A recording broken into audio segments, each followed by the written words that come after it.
Jaylen Coker. A lot of y'all should start getting to learn that name a little bit more because he's about to be a star in the NFL as he's emerged pretty much the second receiver now on the Carolina Panthers this offseason in training camp and now in preseason. The Carolina Panthers lost to the Browns a couple days ago on Friday night at Bank of America Stadium, 30-10. It's my first video since then. I was on vacation, but now I'm going to be consistent for you guys again as we're close to the season, 2 more preseason games, and then we have 2 weeks off, and then we're heading down to Jacksonville to play the Jaguars in week 1. I'm very excited. I don't know about you guys, every Panther fan. Obviously, with the loss on Friday, we learned a lot. Today, I wanted to make a full video on the receiver room, specifically Jaylen Coker, and I'm going to break some film down from the game on Friday and just kind of give you guys a reason why Jaylen Coker is going to be a star in the NFL and why he's going to be a top 3 receiver out worse on this team in 2025. Okay. And I think he's going to be, I've been saying it all off season. Okay. You guys can come at me. I'm the source. You guys can pull videos back. My bold prediction was he's going to be a top 2 receiver on this team by the end of the year. I said T-Mac and Jaylen Coker. I said that, okay? If you guys want to go back to my bold predictions video, I did say that. I think Jaylen Coker is going to be a star on this team. He just, last year, got the opportunity, got cut, came back, had the opportunities, and made the most of it. This guy's going to be a stud. Every time he gets the opportunities, he makes the most of it, and there's a preconceived notion of Jaylen Coker that he can only be a slot receiver. A lot of people in this fan base want to hammer that on him. He can only play in the slot.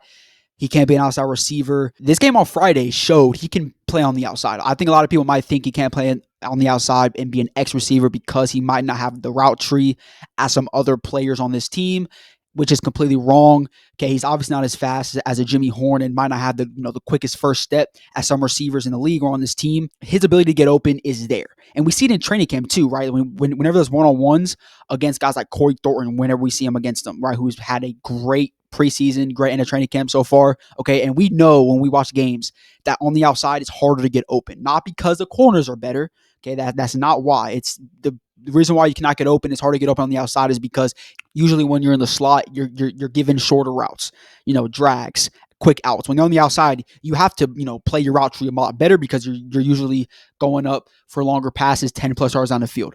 Okay. But he can do it. And I think this game against the Browns proved it. I want to go over some film, not only for Jaylen Coker, I want to go over film with some other guys as well in this receiver room, but mostly Jaylen Coker, why he's going to be a star in the league and why this game proved it even more. I was going to break down the defense in this video, but watch film, obviously. I broke the game down when I got home, and I realized there's not a lot. Obviously, we lost 30-10. The defense was pretty bad. There's not a lot really I took out of it, and I was like, this offense, this receiving room is going to be elite, and there's a lot of things I can bring out of this game. That's why I didn't do defense, right? Obviously, I asked y'all what y'all wanted me to do, but I broke the film down. I was like, there's not too much to really break down on the defensive side of the ball from this game. So here we are, Jaylen Coker. Obviously, I want to bring that up when it comes to the argument why Jaylen Coker is going to be a star in the league. And there's been an argument before I head into the film about XL and Jaylen Coker after this game about XL should get traded. There's been some talks about that. Absolutely not. Okay, because XL's in his second season. There's absolutely no reason why we're trading a second-year player who is continuing to develop, and he's a big part of this team. Like, imagine XL pans out. You can have T-Mac and XL on the outside and have Coker in the slot, right? Like some people want him to be.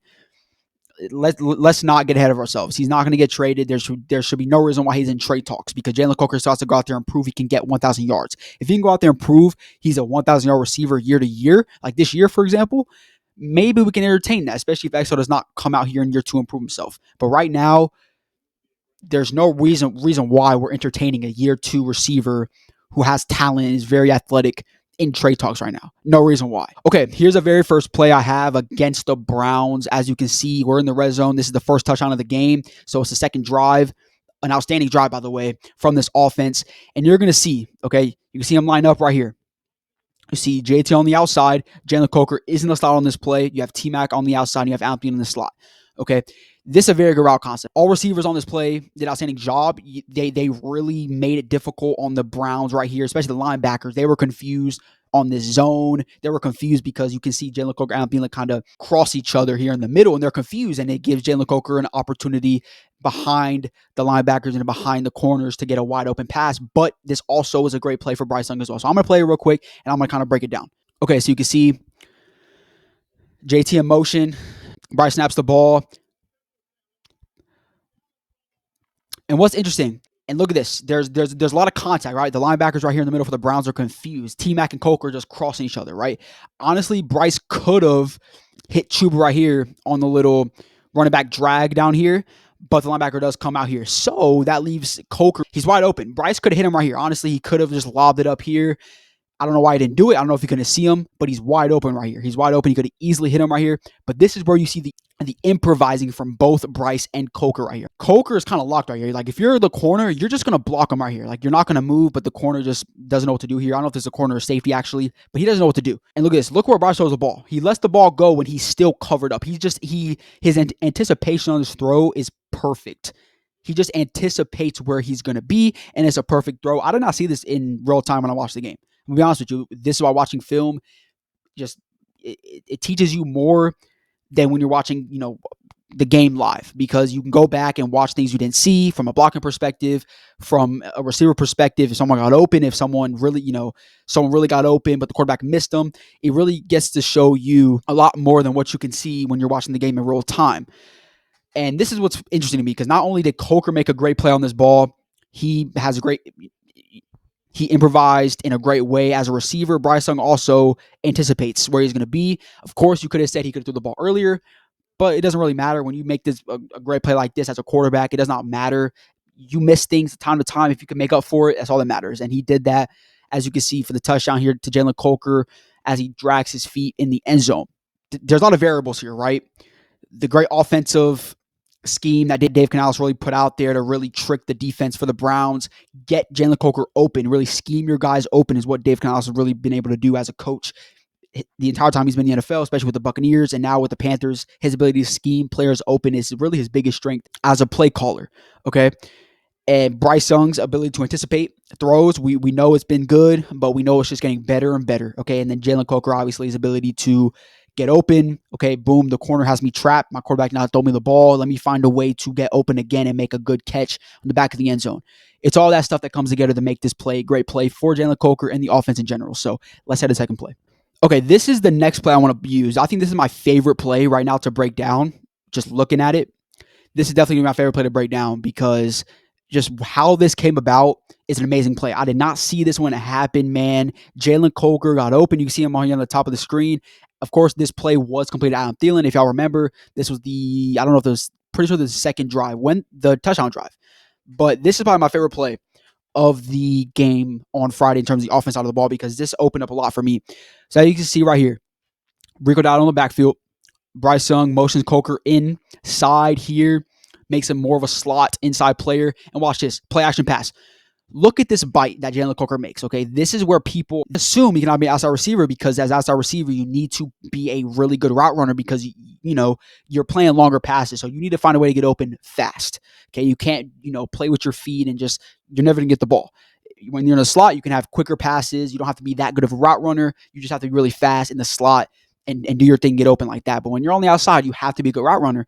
But a lot of people do not think in this fan base Jaylen Coker is a good route runner. He cannot play on the outside, and it's stupid, because when XL went down, he had to play on the outside a lot. And I have a couple of plays that I'm going to break down in today's video where he's actually on the outside and he's actually playing on the outside. But this play right here just shows you just simply his route run ability. Okay, obviously the Browns, you're playing up against number twos, number threes, whatever. I don't care.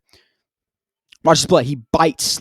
Look at that quick little motion he has. Boom. Gets the corner turn. Once you get the corner turn like that, it's over. It's over. And Bryce Young could have lobbed this up for I don't know if a touchdown, but he could have got at least inside the 5 right here. So it's running back, play action, fakes it. Look at that. Gets a corner turn. Obviously, the pass down thing was simple, right? Again, if you're a quarterback and you don't see those plays, but you still make a play, I don't care. Okay? Like, if Bryce Young missed that touchdown to Coker the first time, doesn't matter. He throws it with anticipation the second time and makes a touchdown pass. This time, misses the lob to Coker on the kind of the fade route a little bit where he gets the corner turn. Doesn't matter. He sees Adam Thielen. He likes that route better. He finds him for a first down, I'm pretty sure. We know Bryce Young's ability to play in the bootleg, run out the pocket. Coker gets his man turn, man. Like, if Bryce throws that lob, it's a completion. So you can see from this play, man, you can see from these first 2 plays, Jaylen Coker's ability to play make. Again, when you're an outside receiver, you need to be able to play make. And again, I'm just kind of giving y'all my take and my projection, I think if he has to play on the outside, and that's where he's eventually going to be at if XL does not work out here in Carolina, he can play there. That's just simply what I think. I don't think he's just a slot receiver. I think he can play both slot and the outside because of his, his body type. We can see it in practice. He can be his receivers one-on-one. We saw it in training camp all the time, his ability to be corners and one-on-one. And plays like this, his route tree is there. He has the ability to run routes and get open and do his thing. So plays like that get me excited about Jaylen Coker to be a star on this team in 2025 specifically. Okay, the next play I do want to run is the one-hand catch. Okay, obviously this one did not count. It is what it is. But this play was definitely the most impressive play from the preseason game on offense, okay? In terms of just the ability, say this right now, okay? His body type, he looks like he's not a fast guy. But when he's on the field and he's running, man, he's super fast. He's actually very explosive, a very explosive receiver. If he's in the slot on the outside, doesn't matter. He's very explosive after the catch and even just running routes. He's very explosive. So we're going to see this pass. Obviously, not a lot of space created from the corner and Jaylen Coker. It's man on man. But again, his little stutters kind of give him the advantage off the rip. Obviously, when it's man on man coverage, look at the stutter he makes. Bang, bang. Gets on the outside hip. And look at this. He's still, the corner has good leverage on him. He did not really beat his corner right here. As you can see, the corner has good hip leverage on him. Jaylen Coker does not have him beat yet. But just something about his speed. He has second gear as a receiver, it feels like. Every time I watch him, in practice and in actual games, you can see, look at that. He creates a little space, obviously gives Andy Dalton enough faith in this, in this play. Obviously, separates himself enough to where if you put your hands down, you have good hands, but we know Jaylen Coker has. You're going to make this catch and obviously comes down with it with one hand. So, great play from Jaylen Coker. Obviously, that's probably the best play of the day. Did not count because it was a flag. It got taken back, but that was the best play, I think, from Friday's game. Okay, with positives come with negatives, obviously. So I want to bring this up, okay, because obviously I don't want to just hang my hat on Jaylen Coker all day long. We know how good he is, and we know how good he was on Friday, but I do want to mention something I do think he needs to work on a little bit, which comes with film, okay? It's very important when you're breaking film down. You don't just break down film that's good and positive. You want to break the stuff down that needs improvement. He's a second-year player. He has stuff to work on. As I mentioned earlier, whenever I broke his, whenever I was starting the film breakdown, I did mention that he does lack top-end speed in terms of route running, okay? And he's not very quick in his in and out movements. He's not very quick in his put your toe in the ground and make a, deep in movement. He's not very quick in those type of routes. Okay. And this right here is a curl route. So obviously you have to turn around and stop. And you can see it's a very stiff movement when I turn the film on. It's a very stiff movement. He does not turn around very fast. Obviously a guy like Jimmy Horn, you would expect to just be so fluid with it. Okay. But Jaylen Coker has been struggling with that. Obviously, when we turn the film on, he's not, again, a very quick guy in terms of route running, which that is my biggest flaw when it comes to route running with him, is that he is stiff sometimes in his route running when you talk about in routes, out routes. That is something that he does struggle with. So when I turn this film on, obviously, you're going to see him on the bottom of your screen right here. Again, he's on the outside right here, okay? There's a little bit of zone, right? They brush off of him. Maybe if it was man coverage, he could get maybe could have got a grab on it, but that doesn't matter. Watch this. Ready? Boom. Look how stiff he has it. See how quick it kind of takes him to turn around from the curl route? It kind of takes him a while. It's not a very quick route, but puts the foot in the ground and just takes a while and gives the corner enough time to kind of rush into him and bat the ball down. Because again, when he turns around, there's space for him, right? Like if you're a quicker receiver right here and you do your thing, this is a completion. But because he kind of stumbles a little bit, he's stiff on it, it takes him a while to turn around, and it gets the corner there in time to bat the ball down. So that's probably the play I want to mention when it comes to his downside from Friday's game. Again, there's not a lot of downside, but I did want to break the film down. I did want to bring out something in his route running, something that I could, bring up to say this way can improve on. Because again, when you're a receiver, young receiver, we're not just going to find everything positive about your game, but there's more positive than negative at this point in the second season. And it's very exciting to see, with the potential that he does have as a receiver here in Carolina. The final play is not Jaylen Coker, okay? The final play we're going to have is Jimmy Horn, but you're going to see Jimmy Horn right here. This is what I meant by top end speed. This is not the opposite of what Jaylen Coker has. Watch how fast he goes, and he's wide open too. Like Andy Dalton could have realistically, I think he did throw it to Jimmy Horn on this play, but it was a very overthrown ball. But watch how quickly he just splits the defense right here. Just completely, does it, and he's wide open off the rip. Like, it's just crazy. Like, you blink and he's already open.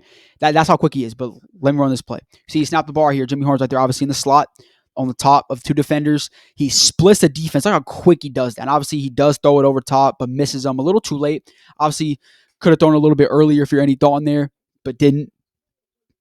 That's the biggest thing, I think, is that Jimmy Horn does have the top end speed. I'm very excited about him. He did make some plays on Friday against the Browns. I'm very excited about him as well when it comes to the rookies and just the young players in this room. It's going to be interesting, man. Like, this is going to be a narrative, okay? Believe it or not, if you don't like the discussions about XL and Coker, the young players, you're going to have to discuss it because you're coming to a point where you're going to have to pay young players. It's coming to that time, okay? It's coming to that time. You have to start discussing who's going to be here long term and who isn't, okay? And one of XL or Jaylen Coker is going to be here long term, especially if T-Mac pans out. You can't pay all three of your guys the money you want. So it has to be discussed year to year who's better right now, right? Like, at the end of the year, if Jaylen Coker is significantly better than XL, okay, we have started discussing some things, right? If XL closes the gap a little bit this year, we can start saying, okay, we got one more year. Who's going to close the gap and make themselves solidified here to be the number 2 receiver in Carolina? Because it matters. It matters. It absolutely matters. But to make this team the best it can be, obviously I want both players to pan out and be very good at their positions. That's it. That's simple. Okay. So it's going to be interesting. I'm very excited about the rest of preseason. I'm very excited to see what this team can continue to do, the young players in specific. So if you guys enjoy this video, make sure to like, subscribe, turn on post notifications, because I'm going to be dropping content for the rest of preseason. Obviously, as we head into the season, man, I'm going to try to go live once a week. When season starts, we're going live every Sunday. Just keep it real. I'm not missing a Sunday going live, but I'm going to try to post at least once a week throughout the week about something, a topic or whatever, a player that played well that week, break down film and everything. So that's what's going to happen. If you guys enjoyed this video, like, subscribe. With that being said, I'll see you guys next video. Peace.